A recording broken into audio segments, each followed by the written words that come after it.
Thank you. The Housing, Urban Development, and Zoning Committee will now be called to order. Madam Clerk, please call the roll. Alderwoman Davis. Present. Alderman Cone. Alderman Coatar. Here. Alderwoman Boyd. Alderman Muhammad. Alderwoman Martin.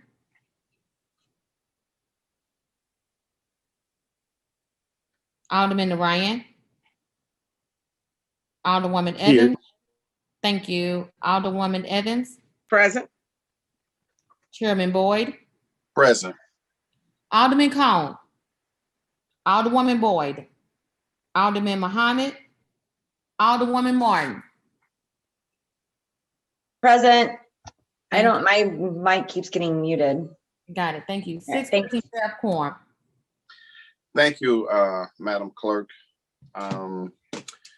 So we have a quorum, and I want to welcome all new committee members. If you haven't served on HUDS before, HUDS is certainly the committee that deals with a lot of the St. Louis Development Corporation bills, economic development, housing bills, block grant bills, money that comes from the federal government, zoning issues.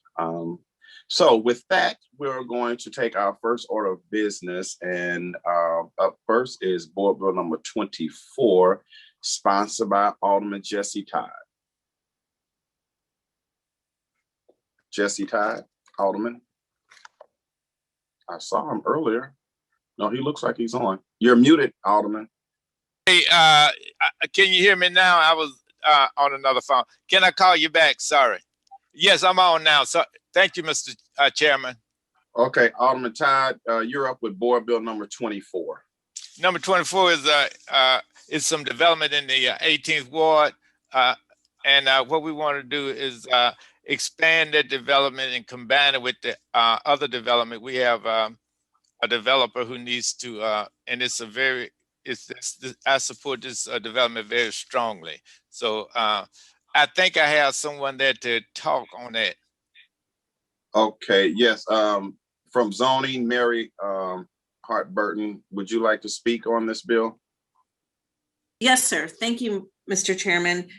Just to give you a little background on the bill, this is really kind of a cleanup. The applicant owns all of the property along Delmar between Euclid and Walton, but they have different zoning. So they're rezoning so that all of their parcels are in one classification. So that way they can consolidate the lots. The purpose of the consolidation is to provide for a mixed-use development. It'll be a 5-story building with approximately 200 market rate apartments, 10,000 square feet of retail, commercial ground floor space, and a 4-level parking garage with some surface parking and some outdoor amenities such as a pool and a picnic area. I also want to let the board know that we do have a member from the development team, Mr. Brian Pratt, is on the Zoom call also if they have any questions for the developer. Does anyone from the committee have any zoning questions? Okay, Mary, you said it's a cleanup. So what are we doing exactly? It's some going from commercial to residential, sure, residential to commercial. Since we don't have a map where we can actually see it, just talk us through what's going on. Sure. So the developer owns 9 parcels in total. There's a very large parcel towards the west end that is already zoned H. The other parcels are zone G. Those are both commercial zoning districts. It's just that the H district allows for a little more density. We do not allow anyone to consolidate parcels that are zoned differently, because if you do that, the parcels take on the more restrictive zoning. And so in some cases, the city councilor's office has warned us that that can result in what we call a taking, and then the city would be exposed in a lawsuit. So that's why we call it a cleanup, because what we're doing is we're rezoning all the parcels to the same district so they can be consolidated for the purposes of the project presented. Okay, great. I think that makes it very clear. Let me see if there are any members of the committee that have questions about the zoning specifically. This is a zoning bill, so there's no need to actually talk, to the developer about the project unless committee members are interested in the project. But again, this is basically a zoning bill. It's not a redevelopment bill, which we'll have a lot of dialogue with, typically with the developers. So let's go with Alderwoman Davis first. No questions. Okay. Alderman Cone, has he joined us? No. Alderman Coatar? No questions. By the way, Alderman Coatar is the vice chairman of HUD's in case of my absence. Alderwoman Boyd.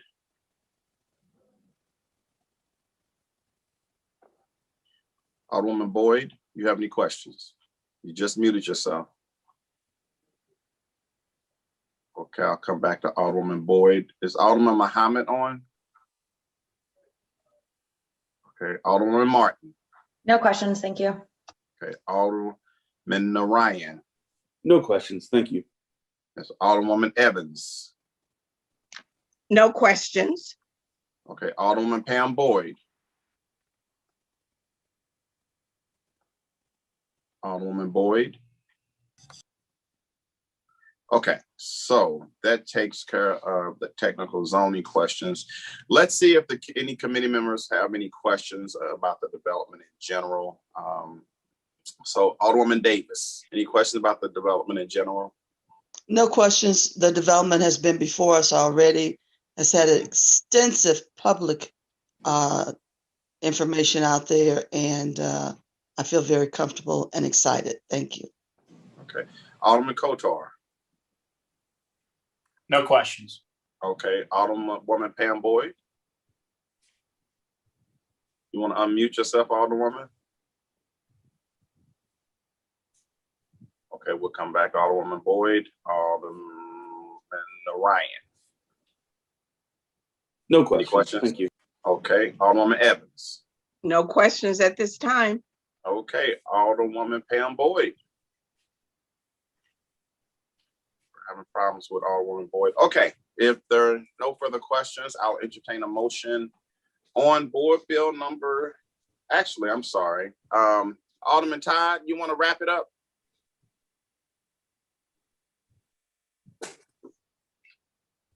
Alderman Todd leave. He's coming back in. Alderman Todd, you want to wrap it up for board bill number 24?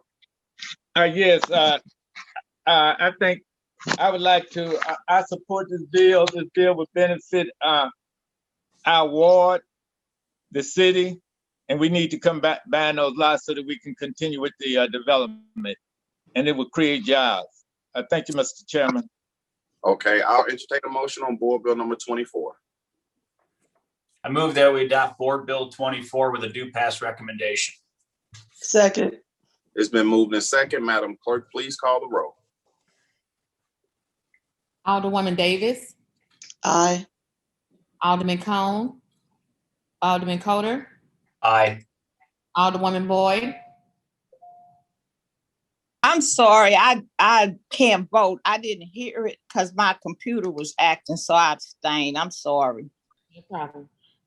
Alderman Muhammad, Aye. Alderwoman Martin, Aye. Alderman Narayan, Aye. Alderwoman Evans, Chairman Boyd. Aye. 7 aye votes and 1 voted abstain.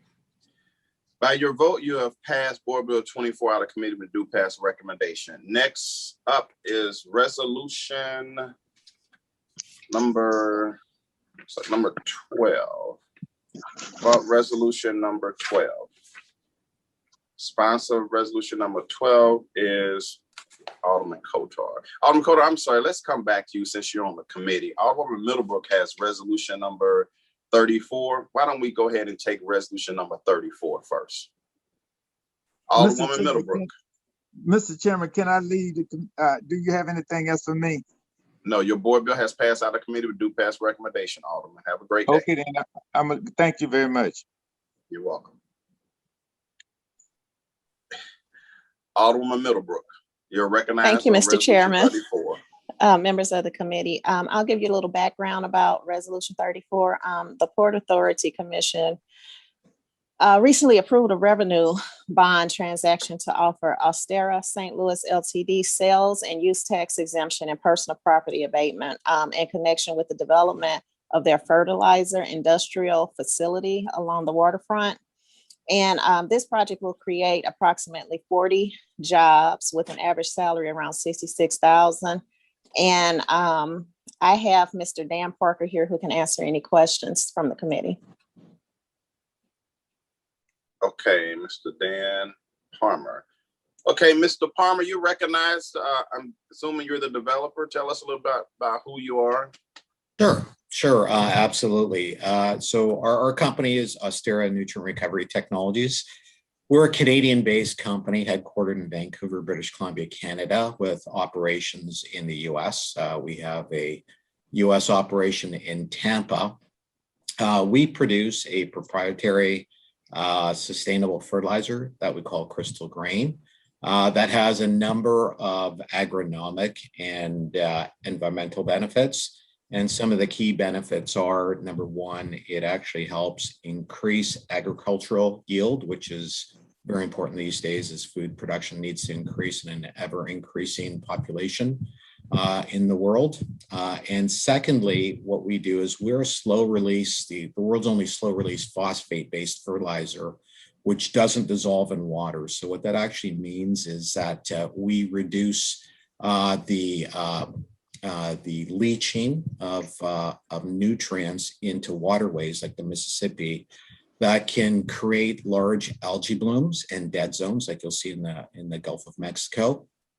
And that's a huge benefit to the environment. And so what we planned on doing, we've searched for a lot of different locations in the United States and focused on St. Louis as our location to build our facility. We plan on doing that once we have approval from all major parties that are interested in this project. We plan, if we can get this project going, it'll take about a year to build. We will be hiring 40 skilled employees. These are highly skilled jobs, everything from general managers to accountants, chemists, skilled laborers. And we expect those to be pretty high paying jobs. The other thing that we do is we have a very large agronomy division in our company that tests our fertilizer in various different crops. We understand that St. Louis has some very good universities here. We plan on doing crop trials through the universities to endorse the efficacy of our product. We're very excited to be here. It is an extremely good location for us from an economic perspective, given that we're much closer to our customer base in the central US and the Midwest. We also can ship our product into Canada as required, and the economics are very good for us. So it's a great location. We're pretty pleased on the workforce. We've been trying to hire a few jobs here, and we're finding that the resumes coming back to us are actually very pleasing in terms of their skill base. Okay, well, thank you very much. Before we go to committee questions, we have city staff James Morrow present, Jonathan Ferry present for technical questions, and Mark Spikerman. Is Mark Spikerman on? So Mark, who are you with? I'm with Gilmore and Bell. I'm SLDC in the Port Authority's outside counsel. Gotcha. Okay, thank you. So why don't we go ahead and take questions from the committee? Alderwoman Davis. I don't have any questions right now. Thank you. Okay, Alderman Cone. Alderman Coatar. No questions. Alderwoman Pam Boyd. I don't have any questions. I just have a comment. Thank you for bringing this to our city, because the jobs will benefit us as a city and the people that live here. So thank you very much. You're welcome. All right, Alderman Muhammad. No questions, Mr. Chairman. Alderwoman Martin. No questions, thank you. Alderman Narayan, No questions. Thank you. Alderwoman Evans. No questions. Thank you. Okay. Sounds like a great opportunity for the city of St. Louis. Yes. And I want, give me the average salary of employees that would be there, and remind me how many employees again? So the average salary is 66,000 a year, Wow. and there's 40 employees. Awesome. Okay, Alderman Middlebrook, you're recognized to wrap it up. Thank you, Mr. Chairman. I want to thank Mr. Palmer for being here, and I would ask the committee for your favorable consideration in passing out resolution number 34. Okay, well, let's see what the committee thinks. I'll entertain a motion on resolution 34. I move So to moved. adopt resolution 34 with a due pass recommendation. Second. It's been moved in second. Previous roll. I think we had Alderwoman Boyd didn't, she Oh, abstained on the previous Sorry, roll. So withdrawn. let's go ahead and call the roll, Madam Clerk. Alderwoman Davis, Aye. Alderman Cone, Alderman Coatar, Aye. Alderwoman Boyd, Aye. Alderman Muhammad, Aye. Alderwoman Martin, Aye. Alderman Narayan, Aye. Alderwoman Evans, Aye. Chairman Boyd, Aye. 8 aye votes. With your vote, you have passed resolution 34 out of committee with a due pass recommendation. Next resolution before us Thank is you. resolution number 12, sponsored by the Vice Chairman, Alderman Coatar. You're up. Thank you, Mr. Chairman, members of the committee. Resolution 12, similar to what we just did. Resolution 12 is a resolution authorizing a sales tax reimbursement on construction materials and a abatement on personal property, not real property, for the Hilton at 4th and Olive. So it's the little, to put it in perspective, it's the small Hilton, not the ballpark Hilton, the small Hilton right on the corner of 4th and Olive. I think originally it was a Drury many years ago. If you've ever been in it, it's got a big vault right in the lobby. It's a very cool little old hotel. With us today, Matt Brendel from Rockbridge Capital, which acquired the property in, I think, late 2018, and his counsel, Dan Cook, are here. And I know we've got a number of representatives from SLDC as well. In short, this is an old hotel. It was, I think, redeveloped in the early 2000s. There was a property tax abatement on it. That's going to be burning off here very soon, or no one's seeking to extend that property tax, that real property tax abatement. But like so many properties, it's now 20 years old and major improvements are needed. And given the environment and the challenges in the hospitality industry and that we're experiencing downtown, the new owners have sought an incentive to abate the personal property taxes on some of the new furniture and fixtures, and also on construction materials, which with those we do all the time. So, we're looking at approximately $8.5 million in improvements. And the incentive value is, I believe, right around $400,000. It basically takes in the form of a 85% personal property tax exemption for years 1 to 5, and then 50% personal property tax exemption in the latter years, and years 6 through 10. SLDC's looked closely at this. I think either James or Jonathan's going to give a presentation. We're doing this via resolution consistent with what we approved last session when we expanded the boundaries of the Port Authority. You may recall there was a healthy discussion about that. We did expand the Port Authority to include most of downtown and make its way over to the new soccer stadium.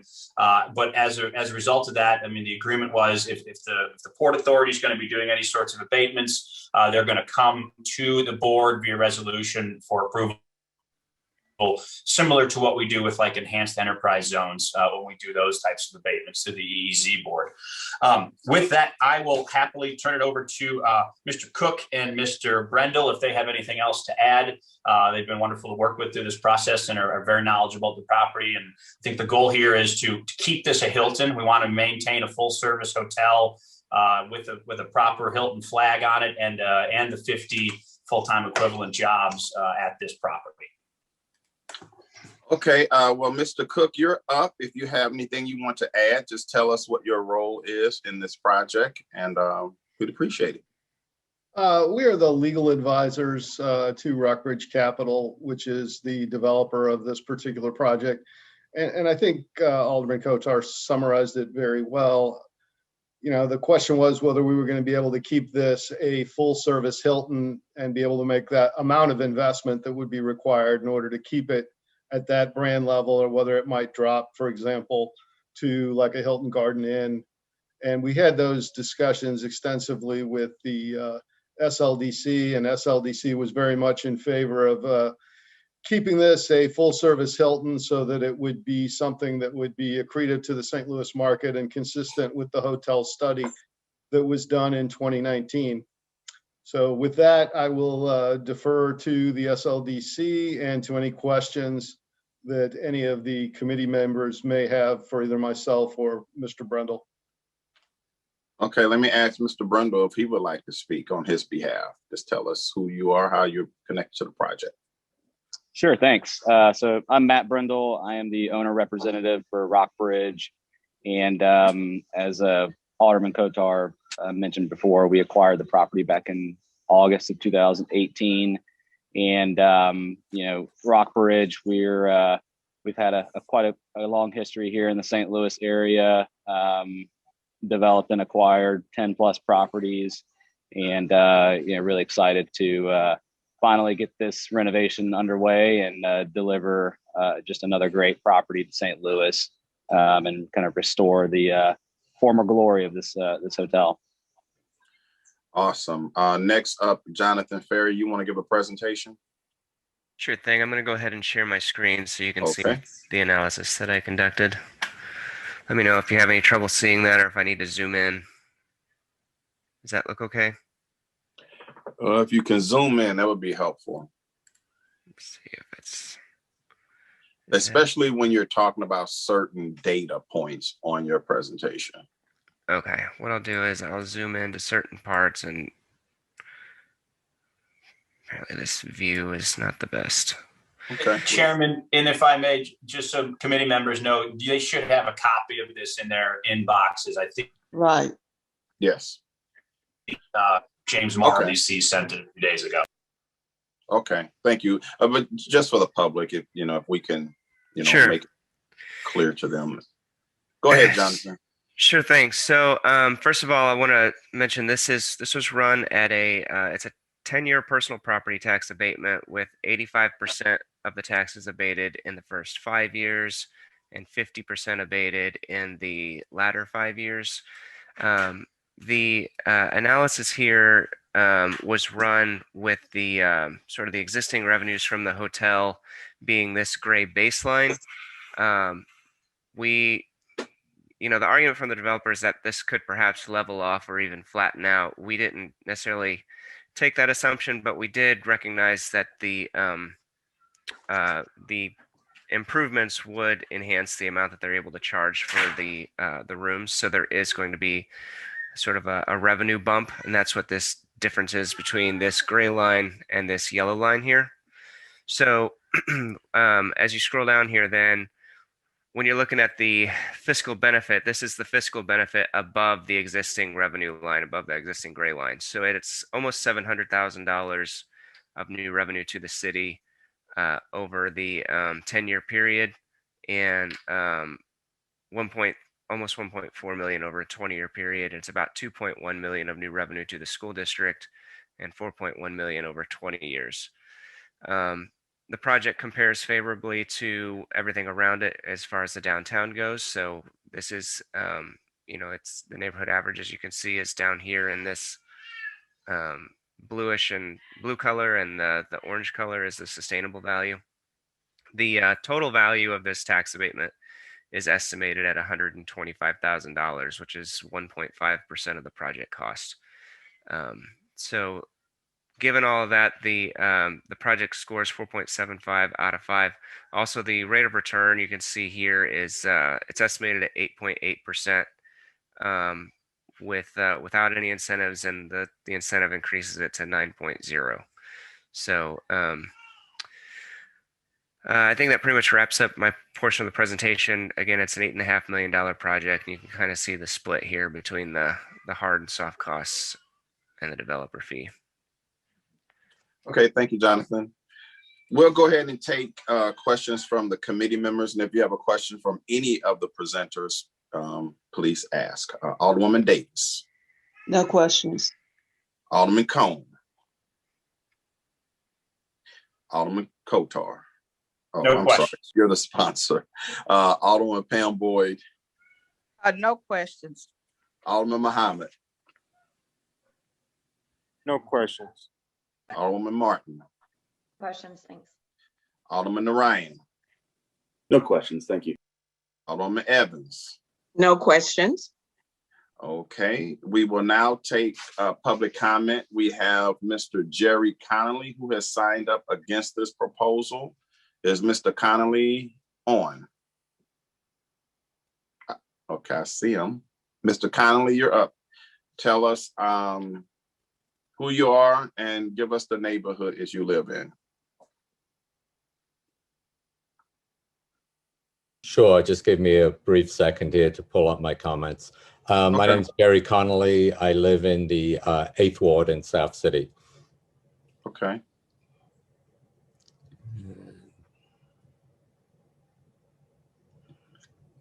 You have 3 minutes, Mr. Connolly. Very good. Chairman Boyd, members of the committee, thank you for the opportunity to speak against Resolution 12 today. I believe this is the first tax abatement in the expanded Port Authority. The $400 hotel was renovated, I believe, 2003 to 05, and it was granted a 20-year real property tax abatement. That tax abatement doesn't expire. I believe it comes back on the tax rolls fully in 2025. When this went to the Port Authority Board on April 8th, the initial presentations by SLDC and Bond Council didn't disclose the fact that there was a current real estate tax abatement on the property. The property has recently been reassessed by the city assessor, and the assessment value of the improvements have dropped by about 25%. So I haven't done the numbers on how much lower property taxes the city will receive as a result of this assessment for the next 4 years. But I have a feeling the savings are probably going to be considerably more than the value of this abatement at $125,000, according to Mr. Perry's analysis. Again, the value of the abatement kind of begs the question, for all the logistical work the city has to do and the issuance of the bonds for the sales tax exemption, you know, what is the net benefit of doing this and who are we doing it for? At the Port Authority meeting, the developer was also asked about the lifetime of the improvements on the personal property abatement. And these improvements are like, you know, new vanities in the hotel rooms, new bathroom fixtures, new light fixtures, a revamped restaurant area that the developer would like people to dwell in longer, and that it would kind of activate more activity at the hotel. You know, again, I just don't think the public should be in a position where their government body is owning such fixtures and materials and leasing them back to a developer who can clearly execute this project without the tax abatement. When asked by Chair McBride at the Port Authority meeting how long this hotel, quote unquote, refresh materials would last, he was told about 8 to 10 years, which is barely the duration of the tax abatement. When asked by the chair what Rockbridge tended to do at the end of that period, I don't think there was a clear answer as to what the developer's intent was. My guess is that Rockbridge are probably going to sell to another operator, and that operator will be back at the incentive trough of the city seeking more incentives. So we're kind of stuck in this cycle of perpetual blight. We've seen that already on the Cleves Landing, where properties that have received abatements before are now getting them again for an upgrade to the building. So in short, I don't believe incentives, this resolution should be approved. I urge you to vote against it as a flagrant waste of public money. I think committee members would do well to speak to the assessor and see why the assessment has dropped by 25%, given that according to the developer at the Port Authority, the revenue, the daily rate at that hotel, basically 2017 through 2019, was somewhere in the region of $140 a night, and that daily rate has stayed stable. So why on earth has the building assessment dropped by so much? I realized that because of the pandemic, last year was kind of an anomaly in that hotel rate. I believe that's all my comments. I appreciate the time. And thank you for sharing. Appreciate that. Okay, with that, Alderman Coatar, would you like to wrap it up?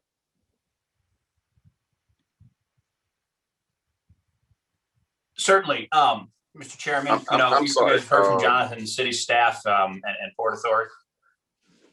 Go ahead. Yes. Go ahead. I'm sorry. Yeah, so I think you've heard from all the presenters on this bill or this resolution. Contrary to Mr. Conley's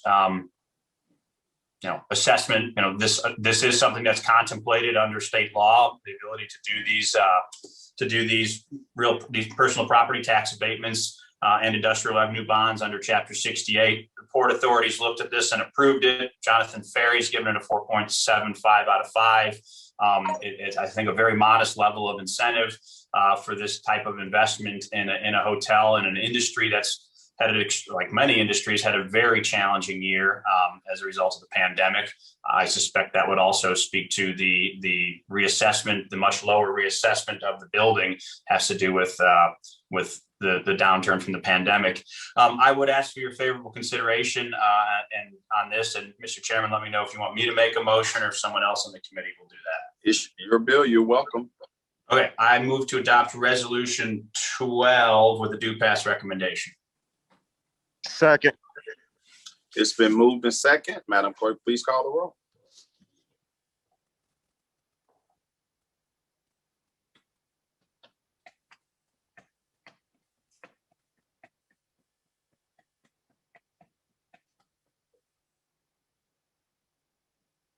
Madam Clerk. Okay. Sorry, I couldn't find a mute button. Alderwoman Davis. Alderman Cone. Alderman Coatar. Aye. Alderwoman Boyd. Aye. Alderman Muhammad. Aye. Alderwoman Martin. Aye. Alderman Narayan. Aye. Alderwoman Evans. Aye. Chairman Boyd.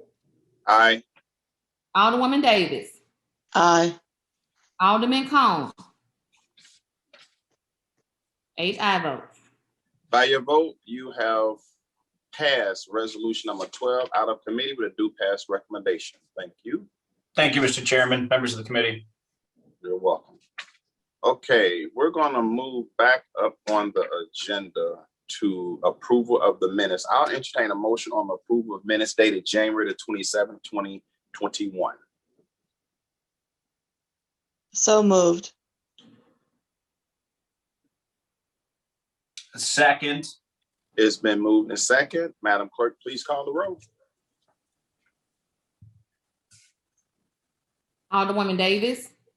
Aye. Alderman Cone. Alderman Coatar. Aye. Alderwoman Boyd. Aye. Alderman Muhammad. Aye. Alderwoman Martin. Aye. Alderman Narayan. Present. Alderwoman Evans. Aye. Chairman Boyd. Aye. 7 aye votes and 1 voted present. All right, by your vote, we have approved the minutes dated January the 27th.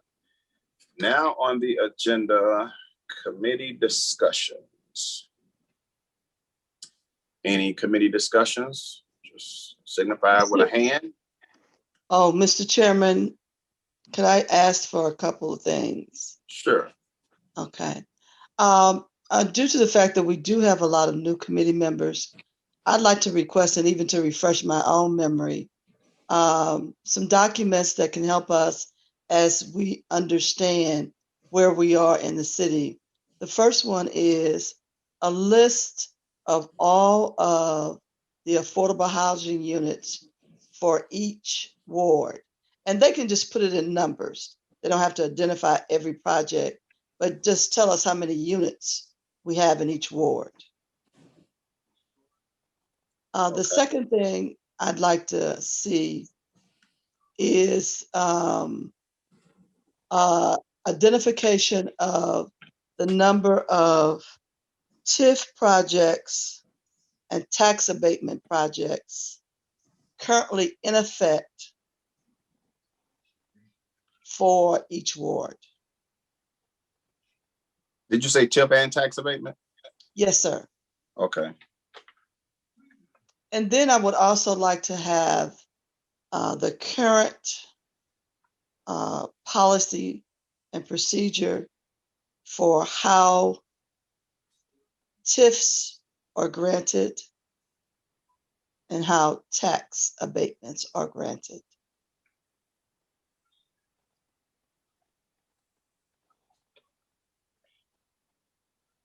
Okay. That's it for right now. I appreciate that. No problem. Anybody else by a show of your hand? Alderman Coatar. Chairman, just for scheduling purposes, is our Tuesday morning is going to be our normal meeting time? Correct. Okay. 9 a.m. Do you know when our next meeting is? Right now, the next meeting is scheduled for the 29th, I believe, 29th of June. Okay. Thank you. You're welcome. Anyone else? Okay, any announcements? Let's just go around real quick. Alderwoman Davis. No announcements at this moment. Thank you. Okay, Alderman Cone. Alderman Coatar, any announcements? No announcements. Alderman Pam Boyd. No announcements. Alderman Muhammad. Alderman Martin. Sorry, one question. So I have the next meeting as July 6th. Is that also correct? Or is that going to be a meeting as well? That was the calendar invite. So I'm just trying to get my ducks in a row. I think we do have one scheduled July the 6th, but the next one I know for sure is June 29th. All right, sounds good. Thank you. Okay, Alderman Narayan. No announcements. Thank you. Alderwoman Evans. No announcements. Alderman Pam Boyd, did I skip you? No, I got it. Okay. All right. I have one announcement. Most people may have heard that SLDC, the Board of Directors, selected Mr. Neil Richardson to be the next Executive Director and CEO of SLDC. And I've requested that he come and just present himself to the committee on June 29th, tell us a little bit about himself, and maybe what his agenda may be to support all of our wards in the city of St. Louis. So looking forward to that. It's kind of exciting. What I do know of him, he's a young man with a lot of good energy. So I'm looking forward to that. And with that, Madam Clerk, can you make sure that you send out to the appropriate departments, requesting the list of all affordable housing units per ward, identifying all TIFs and tax abatements per ward, and the current policy and procedures on TIF and tax abatement granted. We may also, maybe we'll have a presentation by the chairman of the TIF commission. Be curious to kind of hear from that person on how that works. So instead of just reading it, we can actually be talked through how they make their decisions. Okay, Mr. Chairman, I will share with you that we had also brought before the committee a couple of years ago the budget director from the St. Louis Public Schools. And it was interesting the information that was shared. They didn't feel as though they were in critical need.